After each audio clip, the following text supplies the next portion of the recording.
एक परिवार के अंदर एक लड़का जिसकी उम्र महज 18 साल होती है, वो अपनी 3 छोटी बहनों के साथ और अपनी माँ के साथ बड़े आराम से रहा करता। धीरे धीरे उनका समय गुजर रहा होता है। दोस्तों, एक दिन का वाक़या होता है जब वो अपने घर आता है तो अपनी माँ को किसी पड़ोसी के साथ अवैध संबंधों में देखता है, जिसे देखकर वो बहुत ही ज़्यादा गुस्सा करता है। फिर माँ उसे समझा देती है और बेटा मान जाता है। दोस्तों, उसके बाद फिर समय धीरे धीरे बीतने लगता है और एक दिन का वाक़या होता है जब वो अपने घर आता है तो उसी पड़ोसी को अपनी 13 साल की बहन के साथ गलत करते हुए देखता है। आज यहाँ पर फिर होता है इतना बड़ा कांड, एक व्यक्ति की सदा सदा के लिए चली जाती है जान। दोस्तों, क्या था पूरा मामला?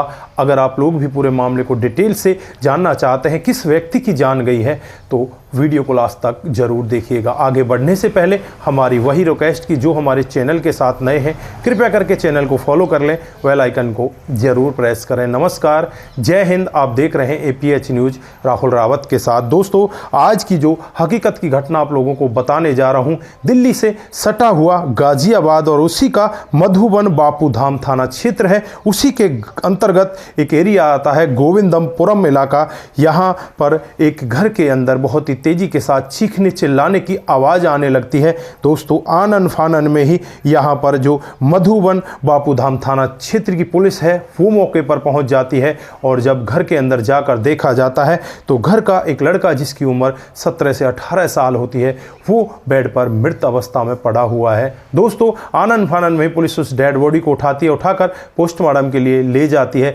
लेकिन इधर घर वालों से बातचीत करने लगती है तो घर वाले यहाँ पर यही बताते हैं कि जो ये लड़का है ये घर के अंदर था और घर के अंदर इसने अंदर से दरवाज़ा बंद कर रखा था। हम लोग बाहर थे और जब बाहर से घर आए तो अड़ोसी पड़ोसियों की मदद से हमने ये दरवाज़ा तोड़ा और उसके बाद जब घर के अंदर जाकर देखा तो ये पंखे से लटका हुआ था।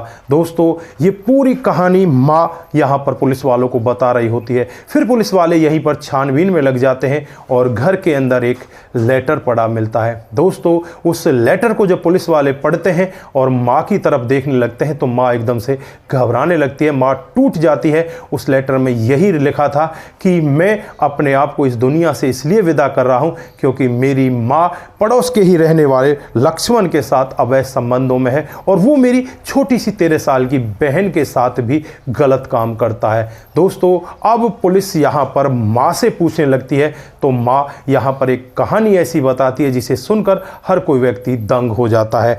जो यहाँ पर माँ बताती है, साल 2015 में उसके पति ने उसे छोड़ दिया था। उसके 4 बच्चे होते हैं जिसमें 13 साल की एक लड़की, दूसरी लड़की 10 साल की और एक 8 साल की लड़की और एक ये 18 साल का लड़का। जो लड़का होता है ये कामकाज करने लगता है और ये लक्ष्मण के पास ही काम किया करता है और वहाँ से ये पैसे भी कमाने लगता है। दोस्तों, जो लक्ष्मण होता है वो यहाँ पर इस महिला के पास आ जाया करता और इस महिला से बातचीत करने लगता है और बातचीत का सिलसिला इस तरह से आगे बढ़ता है। कभी इसको पैसे की ज़रूरत होती तो थोड़ा बहुत पैसा दे दिया करता, इसके साथ संबंध बनाने लगता है। किसी को कानो कान खबर नहीं होती।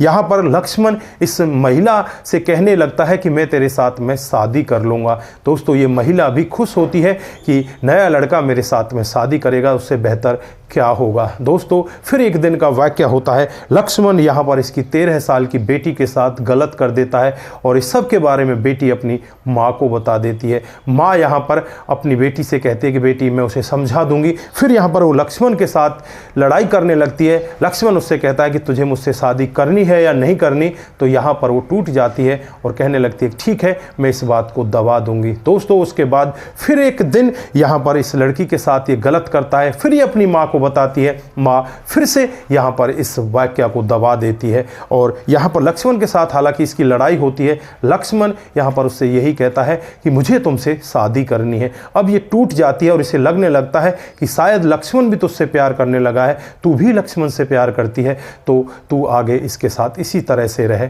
दोस्तों, अब यहाँ पर धीरे धीरे कुछ और समय बीत जाता है और कुछ और समय के बाद यहाँ पर जो लड़का होता है इसका, वो अपने घर आता है और घर आकर देखता है कि लक्ष्मण उसकी छोटी सी 13 साल की बहन के साथ गलत काम कर रहा है। अब यहाँ पर वो बेटा लक्ष्मण के ऊपर टूट पड़ता है और लक्ष्मण यहाँ पर उस बेटे के ऊपर टूट पड़ता है। जब यहाँ पर माँ आती है तो माँ अपने बेटे को ही बुरा भला कहती है कि तू लक्ष्मण के साथ इस तरह से क्यों कर रहा है, तुझे पता नहीं ये हमारे घर के लिए सब कुछ है। दोस्तों यहाँ पर बेटा इस तरह से टूट जाता है, बस वो अपने मन में गिलानी बैठा लेता है और मन ही मन सोचने लगता है कि तू यहाँ जी कर अब क्या करेगा। दोस्तों उसके बाद वो एक गलत कदम उठाता है, उससे पहले एक लेटर लिखता है और जब लेटर पुलिस को मिलता है तो पुलिस इस मामले का खुलासा करती है। माँ भी यहाँ पर ये पूरा वाक्य कबूल कर लेती है कि हाँ उसी ने ही इस लक्ष्मण के प्यार में अंधे होकर अपनी बेटी के साथ भी गलत काम करवाया।